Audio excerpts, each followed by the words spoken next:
1 जुलाई से Indian railways में कई इंपॉर्टेंट चेंजेस लागू हो गए हैं जो सीधे तौर पर पैसेंजर्स की जेब, सुविधा और टिकट बुकिंग की प्रोसेस को इफेक्ट करेंगे। प्राइस हाइक से लेकर तत्काल ticket booking process, waiting ticket limit, chart बनने के नियम और IRCTC के नए इंटरफेस तक कई चेंजेस पैसेंजर्स के एक्सपीरियंसेस को डायरेक्ट इफेक्ट करेंगे। अब ये चेंजेस क्या हैं, यही बताएंगे आज की इस वीडियो में। रेलवे टिकट का किराया बढ़ा। रेलवे ने सबसे पहला और बड़ा फैसला किराए में हाइक को लेकर किया है। 1 जुलाई 2025 से रेलवे ने नॉन AC क्लास के किराए में 1 पैसा प्रति किलोमीटर और AC क्लास के किराए में 2 पैसे प्रति किलोमीटर की बढ़ोतरी की है।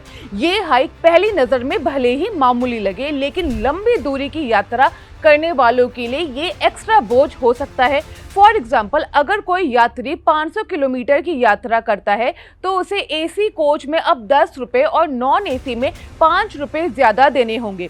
इसी तरह 1000 किलोमीटर की यात्रा करने वालों को AC में 20 रुपए और स्लीपर में 10 रुपए तक का अतिरिक्त भुगतान करना पड़ सकता है। रेलवे ने ये क्लियर किया है कि सेकंड क्लास टिकट के किराए में 500 किलोमीटर तक कोई हाइक नहीं होगा, लेकिन इसके बाद 0.5 पैसे प्रति किलोमीटर की दर से हाइक किया जाएगा। रेलवे का कहना है कि ये हाइक 5 सालों में पहली बार किया गया है और इससे उन्हें सालाना 12,000 से 13,000 करोड़ रुपए तक का एक्स्ट्रा रेवेन्यू मिलने की उम्मीद है। हालांकि सोशल मीडिया और ऑपोजिशन में इस कदम को क्रिटिसाइज भी किया जा रहा है और इसे गरीब पैसेंजर्स पर आर्थिक बोझ डालने वाला फैसला बताया जा रहा है।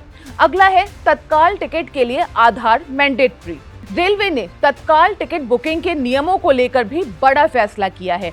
अब 1 जुलाई 2025 से तत्काल टिकट बुक करते समय IRCTC की वेबसाइट या मोबाइल ऐप पर आधार ऑथेंटिकेशन मैंडेटरी होगा। इसके साथ ही 15 जुलाई से हर तत्काल टिकट बुकिंग के दौरान आधार से लिंक्ड मोबाइल नंबर पर भेजा जाएगा OTP, वो आपको डालना होगा। इस फैसले के पीछे रेलवे का मेन एजेंडा है टिकट बुकिंग में ट्रांसपेरेंसी लाना और दलालों और फर्जी जो एजेंट होते हैं उनकी काला बाजारी पर रोक लगाना। पहले एजेंट्स अपने सिस्टम के जरिए सेकंड्स में तत्काल टिकट बुक कर लेते थे और आम नागरिकों को टिकट मिलना मुश्किल हो जाता था। अब ये अरेंजमेंट ये बदलेगी। IRCTC के एजेंट अब सुबह 10 बजे बुकिंग नहीं कर पाएंगे, बल्कि उन्हें 10:30 बजे से ही बुकिंग की परमिशन मिलेगी। इससे आम नागरिकों को प्रायोरिटी मिलेगी और जो बुकिंग की प्रोसेस है वो और भी ज्यादा ट्रांसपेरेंट बनेगी। ये नियम केवल तत्काल टिकटों पर ही लागू होंगे। सामान्य रिजर्वेशन, वेटिंग लिस्ट या जनरल टिकट बुकिंग के लिए आधार मैंडेटरी नहीं होगा। अब 8 घंटे पहले बनेगा रिजर्वेशन चार्ट। अभी तक ट्रेन के रवाना होने से 4 घंटे पहले रिजर्वेशन चार्ट तैयार किया जाता था। कई बार पैसेंजर्स को ये तय करने में मुश्किल होती थी कि उन्हें ट्रैवल करना है या नहीं, क्योंकि आखिरी समय तक वेटिंग जो लिस्ट है वो कंफर्म होती थी। तो ऐसे में अब रेलवे ने ये जो समय सीमा है उसे बढ़ा दी है। 1 जुलाई से पहला रिजर्वेशन चार्ट अब ट्रेन के छूटने से लगभग 8 घंटे पहले ही तैयार किया जाएगा। इसका सबसे बड़ा फायदा ये होगा कि पैसेंजर्स की यात्रा से जुड़े डिसीजन लेने के लिए उन्हें एक अच्छा टाइम मिलेगा।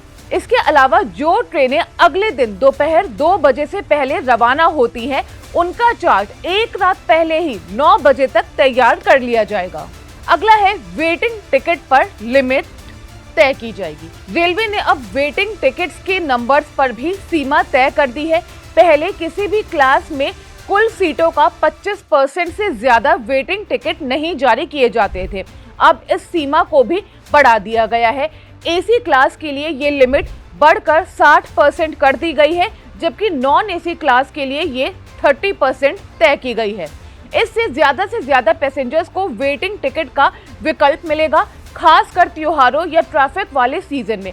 हालांकि रेलवे ये भी सुनिश्चित करना चाहता है कि वेटिंग टिकट की अधिक संख्या सेवा की गुणवत्ता पर असर न डाले। दिसंबर में बदलेगा IRCTC का इंटरफेस। एक और बड़ा बदलाव दिसंबर 2025 से देखने को मिलेगा, जब IRCTC का पूरा यूजर इंटरफेस ही बदल जाएगा। नई वेबसाइट और ऐप को ज्यादा यूजर फ्रेंडली बनाने की कोशिश की जाएगी, जिससे टिकट बुकिंग की जो प्रोसेस है वो और भी आसान हो जाएगी। इसमें टेक्निकल अपग्रेड भी शामिल होंगे ताकि सर्वर क्रैश ना हो और बुकिंग इजीली हो पाए। वेटिंग टिकट यात्रियों के लिए सख्त नियम। अब जिन यात्रियों के पास वेटिंग टिकट है वो केवल जनरल कोच में ही ट्रैवल कर सकेंगे। अगर कोई यात्री वेटिंग टिकट के साथ एसी या स्लीपर कोच में ट्रैवल करता पाया जाता है तो उस पर फाइन लगेगा। एसी कोच में पकड़े जाने पर 440 रुपए और स्लीपर कोच में 250 का फाइन लगेगा। इसके अलावा आपको ट्रेन के शुरुआती स्टेशन से लेकर जहां तक आप पकड़े गए हैं यहां तक का पूरा किराया भी अलग से भरना होगा। ये सभी जो चेंजेस हैं ये फेज बाय फेज इंप्लीमेंट किए जाएंगे। शुरुआती फेज में ये नियम हमसफर जैसे कुछ चुनिंदा ट्रेनों पर लागू किए जाएंगे। बाद में राजधानी, शताब्दी, मेल एक्सप्रेस और सुपरफास्ट जो ट्रेन है उन तक ये बदलाव पहुंचेंगे।